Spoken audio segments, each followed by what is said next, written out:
जैसे पीपल के पत्ते में पराग होता है।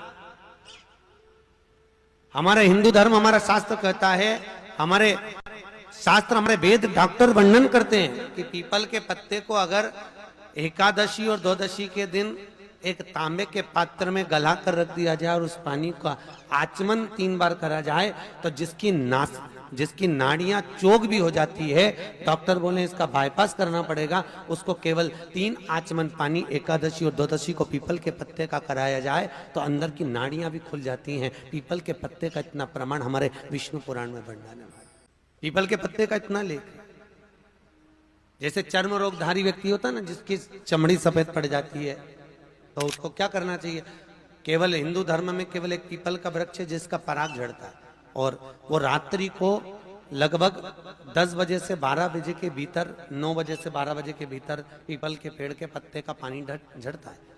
उसके नीचे एक थाली रख देना चाहिए और उस थाली में पीपल के पेड़ के नीचे रख दो, और उसका पराग जब झड़ जाए वो पानी को बाल्टी में धो लो, और धोने के बाद थाली को उस पानी से 15 दिन, 8 दिन, 20 दिन स्नान करिए। धीरे धीरे चर्म रोग समाप्त हो जाता है। सफेद जो चमड़ी पड़ी वो वापस अपने रंग में आना चालू हो जाता है।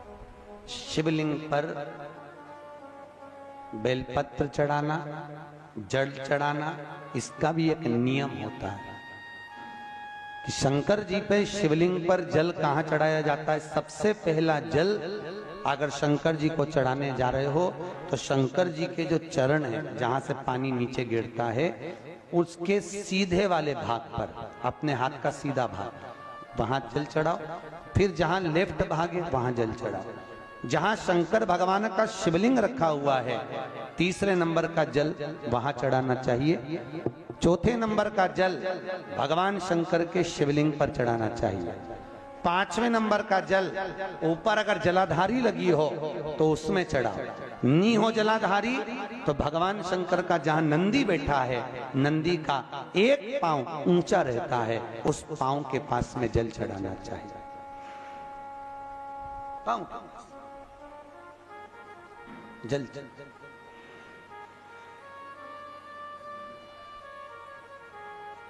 चरण के पास में। ऐसे 5 स्थान दिए हैं जल चढ़ाने के लिए। शिव जी का स्नान कितनी चीजों से होता है? 5 चीजों से। पंचामृत, दूध, बोलते जाओ, दही, फिर घी, शहद, फिर शक्कर। ये 5 चीजों का प्रमाण क्या है? शास्त्र कहता है दूध चढ़ाने से घर में संतान की वृद्धि होती है। दही चढ़ाने से भगवान शिव के, अगर शिवलिंग पर हम दही चढ़ाते हैं, उससे परिवार में प्रेम बढ़ता है। क्या बढ़ता है? प्रेम। फिर घी चढ़ाने से हमारे घर से रोग दूर होता है।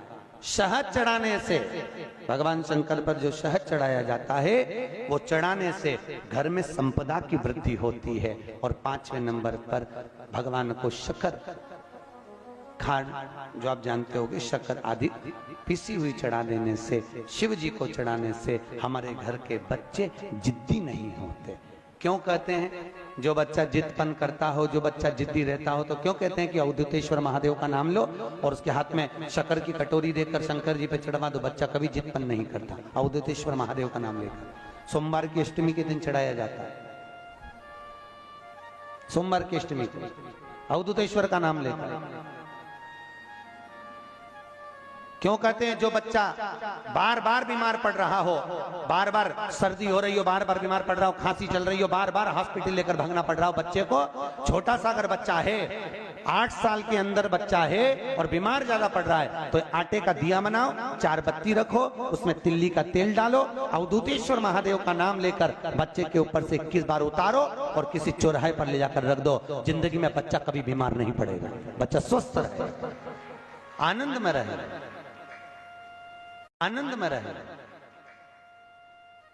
स्वस्थ की मूल। और वैसे भी प्रथम सुख, अरे बोलो तो, निरोगी काया।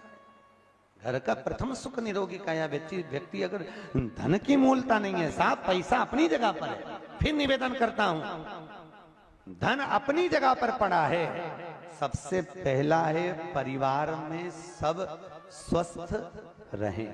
सर्वे भवन्तु सुखी। अगर घर में एक व्यक्ति भी बीमार पड़ा है ना तो मन नहीं लगता परिवार का। लगता है कि मन, कोई घर में बीमार पड़ा है तो मन का। शिव कथा कह रही है, भगवान शंकर का चरित्र कह रहा है कि एक निर्मल मन, एक निर्मल हृदय शिव सबको देकर भेजते हैं। कहते हैं कि धन भले संपदा भले आप अपने रिश्तेदारों को दे दो, अपने परिवार को दे दो, अपने कुटुंब को दे दो, अपने रिश्तेदारों को प्रदान कर दीजिए। दुनिया की दौलत भले आप जो आपने कमाई है वो अपने बेटों को, अपने बेटियों को, अपने रिश्तेदार को दे दीजिए, मना नहीं। जितना वैभव आपने एकत्रित किया है वो भले आप अपने किन्हीं रिश्तेदारों को दे दीजिए, पर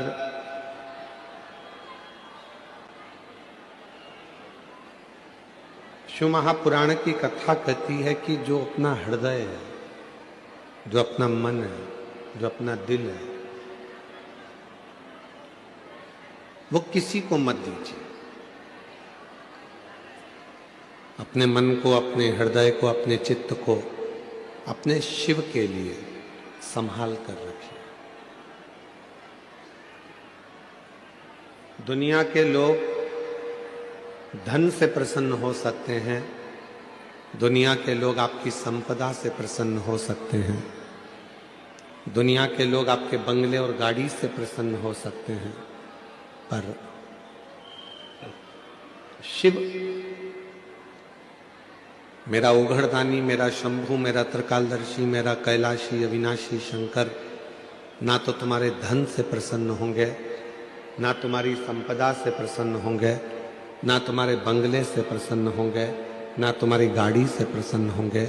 मेरे शंकर भगवान तो केवल तुम्हारे निर्मल मन से और अच्छी बुद्धि, चित्त और निर्मल हृदय से प्रसन्न होंगे।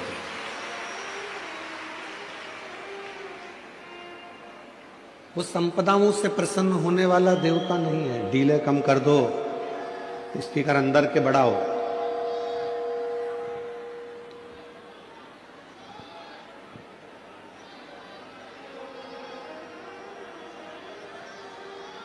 वो धन से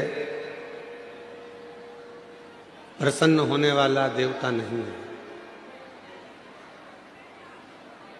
वो संपदाओं से प्रसन्न होने वाला देवता नहीं है। स्पीकर उन अंदर के नहीं चल रहे हैं आशीष, पूरे ग्राउंड के स्पीकर बंद पड़े हैं।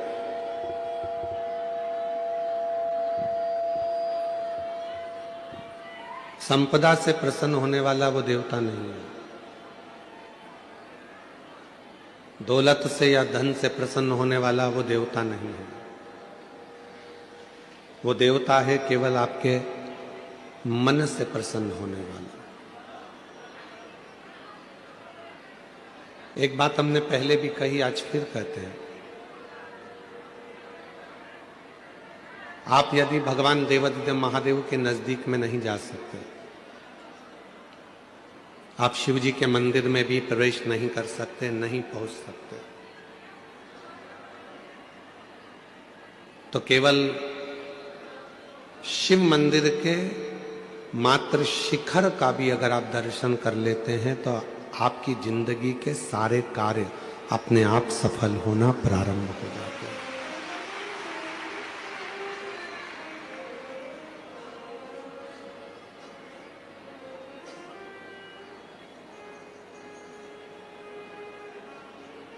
तेरी कृपा बिना ना हिले एक भी अणु, लेते हैं श्वास तेरी कृपा से तनु तनु।